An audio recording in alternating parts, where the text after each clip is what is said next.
公安都要7·1遊行？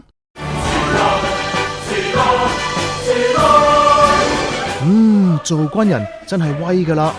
公安呢都好威㗎，好似佢兩個咁，威到嚟緊7·1都要遊行添。我哋約摸就係諗住有20至30人咁樣，咁我哋沿途會嗌一啲口號嘅，譬如係中共大晒，獨裁萬歲咁樣啦，都會嗌啲曲線嘅口號咁啊。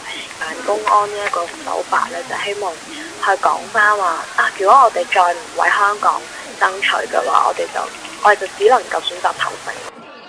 仲話如果因為奏樂俾人拉，一定係國際大新聞啦。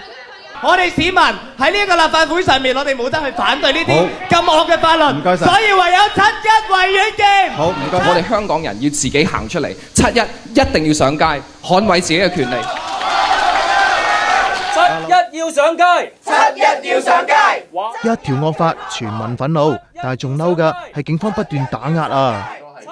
民陣話，警方突然提出，如果太多人遊行嘅話，要有應變啊，強制市民先兜去泳池、草地滾球場同草地，接入到去足球場集合啊！嗱，呢個警方嘅所謂緊急安排呢，就係人多嘅時候，人多到幾多呢？就警方冇講到一個好具體嘅數目嘅，呼籲警方呢就唔好亂咁嚟啊，因為6·4嗰晚發生嘅事呢，就已經引起好多市民嘅不滿嘅。